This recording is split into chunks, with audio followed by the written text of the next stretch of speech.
দর্শক, আমরা বলছি দাবার অঙ্ক বড় জটিল এবং চাল দিতে হয় অনেক ভেবে চিনতে, অনেক হিসেব কষে।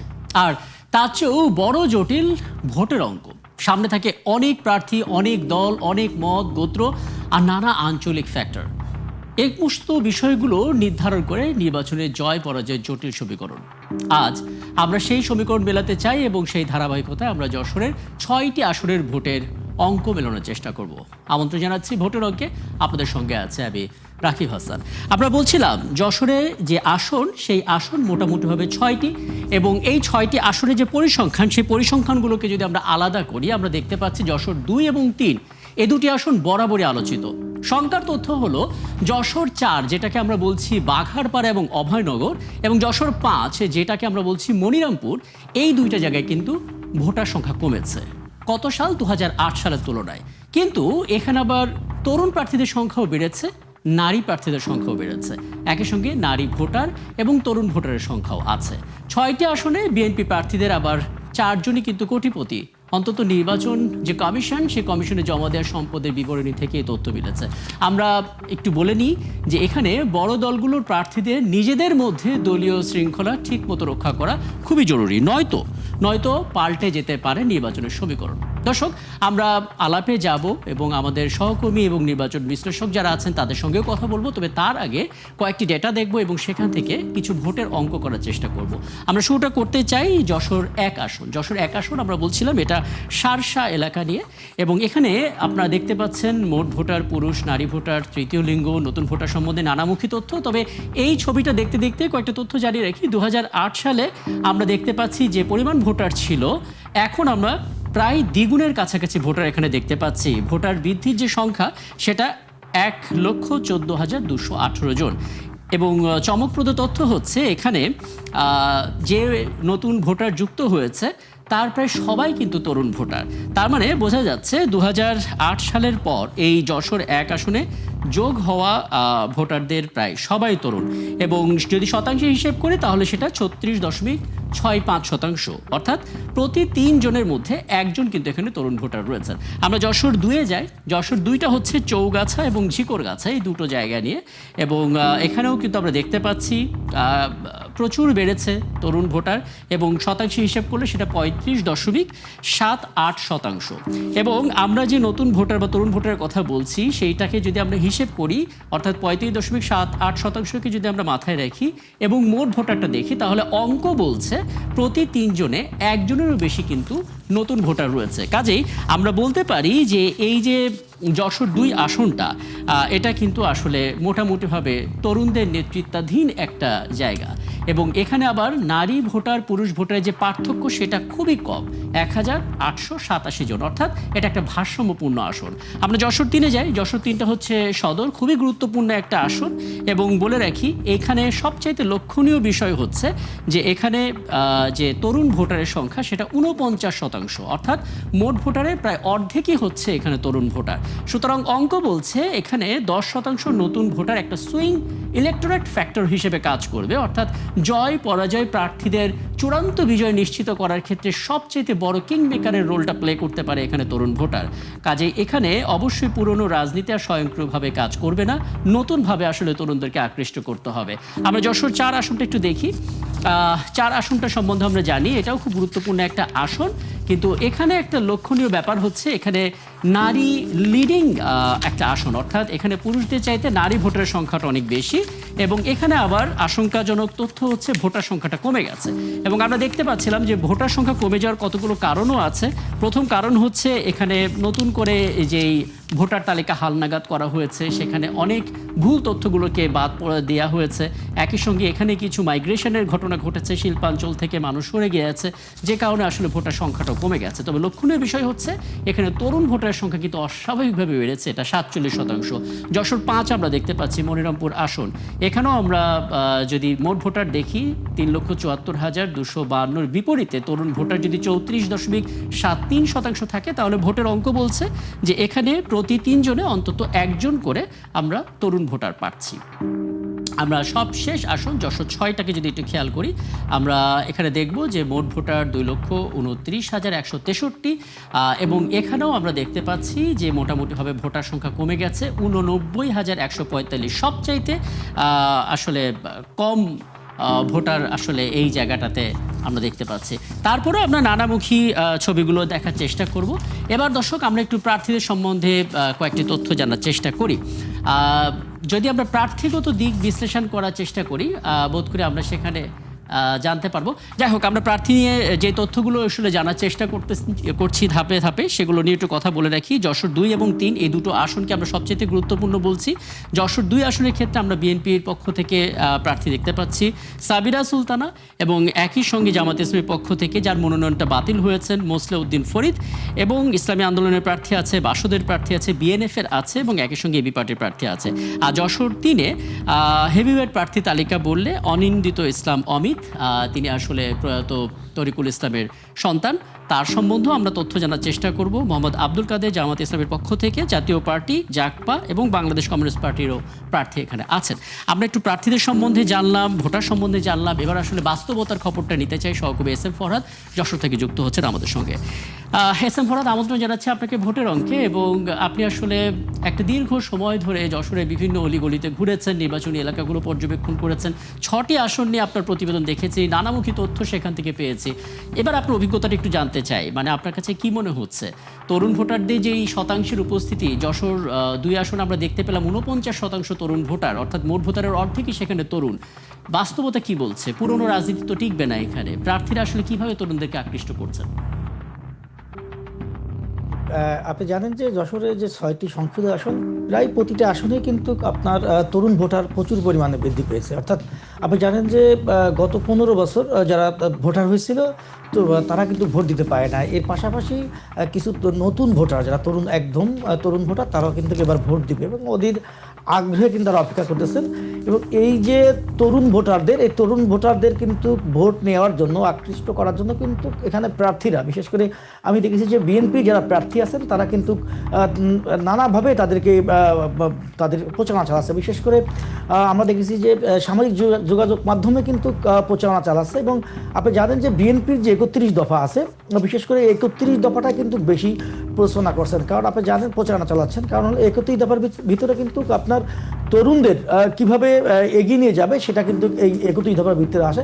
তারপরে যদি আমি একটু খোলামেলা বলি, অর্থাৎ যে প্রথম যেটা বলছে, যেটা যে কারিগরি যে শিক্ষা ব্যবস্থা আছে, সেটা হলো বিশ্বমানের, এটা তৈরি করা হবে, এই প্রচারণা চালাচ্ছে। এর পাশাপাশি যেটা হলো যে আপনার যে ইন্টারনেটের দামটা, আপনি জানেন যে তরুণ যারা প্রজন্ম আছে, তারা কিন্তু অনেক কাজ করেন ইন্টারনেটের দামটা কমানো এবং ইন্টারনেটের গতিটা বৃদ্ধি করা, এটা নিয়ে কিন্তু নির্বাচনী প্রচারণা, কিন্তু এই প্রচারণা চালানো হচ্ছে। এর পাশাপাশি দক্ষ জনশক্তি গড়ে তোলা, তারপরে জানেন যে এই দক্ষ জনশক্তি, এটা গড়ে তোলার কারণে কিন্তু দেশের বাইরে অনেকে যেতে পারবেন কাজ করতে। এটাও কিন্তু প্রচারণা এটা করছে। এর পাশাপাশি যে মেধার ভিত্তিতে সরকারি চাকরি, অর্থাৎ আপনি জানেন যে মেধার ভিত্তিতে কোঠা আন্দোলন হচ্ছিল, যে যারা আসলে তাদের যোগ্যতা এবং মেধার ভিত্তিতে কিন্তু চাকরি হবে, এখানে আসলে কোনো ধরনের তদবির চলবে না। এই যে মেধার ভিত্তি, এটার প্রচারণা কিন্তু চালানো হচ্ছে তরুণ প্রজন্মের মাঝে।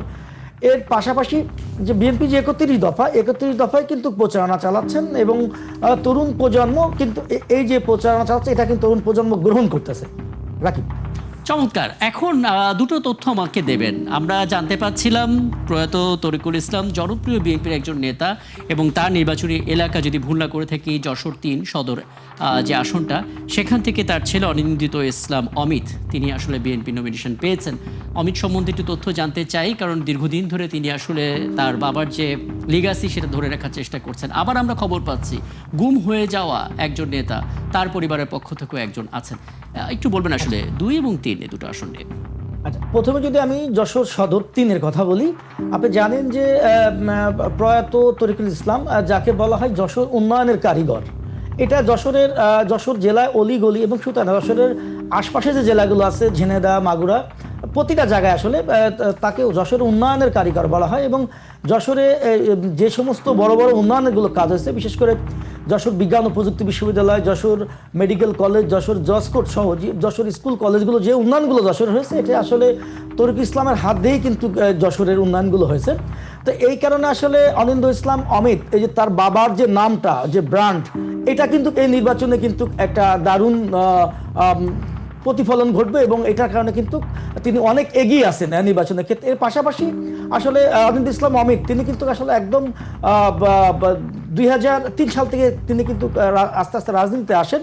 এরপরে যশোরের সমস্ত মানুষের সাথে তার কিন্তু একটা নিবিড় সম্পর্ক আছেন, ভালো সম্পর্ক রয়েছেন। এবং তিনি যেহেতু তরুণ, তো এবং তিনি কিন্তু তরুণদের যে আশা আকাঙ্ক্ষাটা, সেটা কিন্তু তিনি বুঝতে পারছেন এবং সেই অনুযায়ী কিন্তু তিনি আপনার নির্বাচনী প্রচারণা চালাচ্ছেন। এবং তরুণ প্রজন্ম, আমি দেখেছি যে তরুণ প্রজন্ম গতকালকে যশোরে তরুণ প্রজন্মের একটি অনুষ্ঠান ছিল, সেখানে ফরহাদ, আমরা বলতে পারি অনিন্দিত ইসলাম অমিতের উপর একটা চাপ তো রয়েছে, কারণ বাবার করে যাওয়া যেই উন্নয়নের ধারা, সেটার উপরে একটা প্রত্যাশা জায়গা থাকবে এবং তাকে আসলে সেই প্রত্যাশার চাপটা মিটিয়ে যেতে হবে।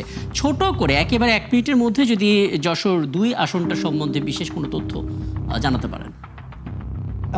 যেটা হলো, আপনি জানেন যে যশোর যে যশোর 2টা, ওটা আপনার জিগরগাছা এবং চৌগাছা 2টা উপজেলা মেলে, অর্থাৎ এখানে কিন্তু অনেক ভোটার রয়েছেন। তো এখানে প্রার্থী, অর্থাৎ এখানে জিগরগাছা যিনি বিএনপি নেতা ছিলেন নাজমুল ইসলাম, তিনি কিন্তু 2012 সাল নাগাদ তিনি কিন্তু গুম হয়েছিলেন। গুম হওয়ার পরে তিনি কিন্তু তার লাশ কিন্তু পাওয়া গেছে, আর কি হত্যা হয়েছে। তো সেখানে আসলে তার স্ত্রী সাবিরা সুলতানা, তাকে বিএনপি মনোনয়ন দিয়েছেন এবং তিনি কিন্তু পরীক্ষিত, অর্থাৎ তিনি কিন্তু এর আগে আওয়ামী লীগের আমলে কিন্তু তিনি উপজেলার চেয়ারম্যান ছিলেন। তিনি এর আগেও কিন্তু উপজেলার চেয়ারম্যান ছিলেন এবং আওয়ামী লীগ আমলে তিনি উপজেলার চেয়ারম্যান পাশ করছেন। এবং তার স্বামী যেহেতু গুম হয়ে শিকার ছিলেন, সেই কারণে আসলে জিগরগাছা এবং চৌগাছার মানুষ কিন্তু একটা সিম্পিতি তার কাছে রয়েছে। এর পাশাপাশি যেটা যে তিনি এর আগে যেহেতু উপজেলার চেয়ারম্যান আওয়ামী লীগের সময় তিনি পাশ করছেন, এটা একটা বড় দিক। এবং তিনি ওই আসনে যিনি জামাতের প্রার্থী আছেন একদম, মানে আমি আসলে যদি আলাপটা এখানে শেষ করি, মোটা দাগে আপনি বলছেন এই দুটোই যশোর 2 এবং 3 এই দুটো আসনে আলোচনায় থাকবে এবং একই সঙ্গে সময় থাকলে নিশ্চয়ই অভয়নগর নিয়ে আলাদা করে আলাপ করতাম, কারণ নানামুখী বাস্তবতার মধ্য দিয়ে আসলে যশোর 4 আসনটা গিয়েছে এবং এখানেও আমরা দেখতে পাচ্ছি ভোটার সংখ্যাও কমেছে। নিশ্চয়ই আপনার কাছ থেকে প্রতিবেদন আকারে আরও তথ্য পরবর্তীতে পেতে থাকবো। অনেক ধন্যবাদ। নিশ্চয়ই আরও কথা হবে। এস এম ফরহাদ আমাদের সঙ্গে যুক্ত হয়েছিলেন এবং যশোরে যে 6টি নির্বাচনে আসন, সেই আসনের মধ্যে থেকে 2 এবং 3 বিশেষ করে আলোচিত সেই অংশগুলো সম্বন্ধে নানামুখী তথ্য আসলে আমরা জেনে নিলাম। আমাদের সঙ্গে একজন রাজনৈতিক বিশ্লেষক আছেন, আমরা তার সঙ্গেও কথা বলবো ভোটের অঙ্কে ছোট্ট একটা বিরতির পর ফিরে এসে। আমাদের সঙ্গে থাকবেন। ধন্যবাদ সাথে থাকার জন্য। ভোটের অঙ্কে রাকিব হাসান আপনাদের সঙ্গে আছে এবং আমরা যশোরের নির্বাচনী যে আসন, সে আসনগুলো নিয়ে কথা বলছি এবং আগে জানিয়েছে আমাদের সঙ্গে আছেন রাজনৈতিক বিশ্লেষক অধ্যাপক মেজবাউল আজম সওদাগর। অধ্যাপক মেজবাউল আজম সওদাগর, আপনাকে আমন্ত্রণ জানাচ্ছি। এবং আমরা আসলে ভোটের অঙ্কে সাধারণত বিভিন্ন নির্বাচনী আসন নিয়ে কথা বলি বিভাগীয় টার্গেট করে, এবং সেই হিসেবে আজকে যশোর নিয়ে কথা বলছি। যশোরে মোটামুটিভাবে 6টি যে আসন আমরা পেয়েছি নির্বাচনী আসন, এবং বিচিত্র রকমের অঙ্ক আমরা এখানে করেছি। আমরা দেখেছি কোনো আসনে পুরুষের চাইতে নারী ভোটারের সংখ্যা বেশ বেশি, কোনো আসনে মোট ভোটারের সংখ্যা একদম কমে গেছে, কোনো আসলে আবার মোট ভোটারের অর্ধেকই হচ্ছে তরুণ ভোটার। তার মানে বোঝা যাচ্ছে খুবই ভ্যারিয়েশন আছে আসলে যশোরের 6টি আসনে। লক্ষণীয় বিষয় হচ্ছে সবকটি আসনে তরুণ ভোটারের সংখ্যা বেড়েছে। পুরাতন যে রাজনীতির কথা আমরা বলি, বা যেভাবে আসলে রাজনৈতিক দলের নেতারা, প্রার্থীরা ভোটারদেরকে আকৃষ্ট করেন, কতটুকু আসলে কৌশল বদলানোর প্রয়োজন দেখেন এবার? জি, ধন্যবাদ আপনাকে। এই আপনি যে স্ট্যাটিস্টিক্সটা আমাদেরকে দেখালেন, এখানে কতগুলো সিগনিফিকেন্ট ফ্যাক্টর রয়েছে আর কি। সিগনিফিকেন্ট ফ্যাক্টরের মধ্যে যেমন আপনি যশোর 5-এর কথা বললেন, সেখানে 47% তরুণ ভোটার বেড়েছে একদম। আর আরেকটা সিগনিফিকেন্ট ফ্যাক্টর, প্রত্যেকটাতেই তরুণ ভোটাররা বেড়েছে, নারী ভোটার বেড়েছে। এবং আরেকটা যেটা দেখা যাচ্ছে সেটা হচ্ছে যে যশোর 6-এ সেখানে ভোটার সংখ্যাটা অনেক কমেছে। এটি একটি সিগনিফিকেন্ট ফ্যাক্টর এবং এটা একটা গবেষণার বিষয় যে কেন আসলে সেখানে ভোটার সংখ্যাটা কমলো, হয়তো সিগনিফিকেন্ট কোনো কারণ সেখানে রয়েছে, এটা একটা বিষয়। আর আমরা যেটা বলছি এখন, এটা আগে থেকে আমরা ধারণা করছি জুলাই বিপ্লবের পর থেকে, যে দেশে তরুণ এবং নারী ভোটারের সংখ্যা অনেক বেড়েছে এবং তারা কিন্তু জুলাই বিপ্লবের যে আকাঙ্ক্ষা সেইটা দ্বারা কিন্তু তারা এই তরুণ ভোটার এবং নারী ভোটাররা কিন্তু প্রভাবিত। তো স্বাভাবিকভাবেই রাজনীতিবিদরা কিন্তু আমার দৃষ্টিতে এই বিষয়টাকে আয়ত্ত করতে বা এই বিষয়টাকে ধারণ করতে রাজনীতিবিদদের কিন্তু একটু সময় লেগেছে এবং যত দিন যাচ্ছে ততই কিন্তু প্রত্যেকটা দলের রাজনীতিবিদরা এই তরুণ ভোটারদেরকে কিভাবে আকৃষ্ট করব সেই দিকে কিন্তু বেশি জোর দিচ্ছে। সুতরাং তরুণ ভোটারের পাশাপাশি আপনার আরেকটা যে ফ্লোটিং ভোটার থাকে, যেটা প্রত্যেকটা ভোটে আমাদের একটা সিগনিফিকেন্ট ফ্যাক্টর হিসেবে কাজ করে, সে এই তরুণ ভোটার এবং এই ফ্লোটিং ভোটার দুইটা মিলে আগামী নির্বাচনে সবার জন্যই একটা চ্যালেঞ্জিং সিচুয়েশন তারা ক্রিয়েট করবে এবং তারা তাদের ভোটিং বিহেভিয়ারটা আসলে কি হবে সেইটা নিয়ে কিন্তু সবাই পলিটিক্যাল পার্টিরা নিশ্চিতভাবেই একটি দুশ্চিন্তার মধ্যে রয়েছে এবং তারা নতুন নতুন স্ট্র্যাটেজি কিন্তু তারা নিয়ে আসার চেষ্টা করবে এবং করছে, যে কিভাবে এই তরুণ ভোটারদেরকে, নারী ভোটারদেরকে কিভাবে আকৃষ্ট করা যায়। সুতরাং আগামী নির্বাচনটা এই বিষয়গুলোকে কেন্দ্র করে আমরা যদি বিশ্লেষণ করি, তো আগামী নির্বাচনটা হবে খুবই খুবই সিগনিফিকেন্ট একটি নির্বাচন। এখানে একটা বিষয় একটু জেনে নিয়ে আমরা আলাপটা শেষ করব। হ্যাঁ, একটা ছোট্ট বিষয় একটু জেনে আলাপটা শেষ করব। সেটা হচ্ছে যে আমরা এই অঙ্কগুলো করার সময় কয়েকটা ভ্যারিয়েবল পেয়েছি, যেই ভ্যারিয়েবলগুলোর কারণে আসলে ভোটার সংখ্যার একটু হেরফের হয়েছে। তার ভিতরে একটা ছিল ভুল তালিকা, যেখানে এক একজনের নাম কয়েকবার এসে গিয়েছিল, এবং আরেকটা ছিল মাইগ্রেশন, অর্থাৎ নগরায়নের জন্য বা অতিরিক্ত চাকরির জন্য, সুযোগ সুবিধার জন্য অনেকে আসলে সেই যশোরের নির্বাচনী আসনটা ছেড়ে রাজধানীমুখী হয়েছেন বা অন্য কোনো জায়গায় গেছেন।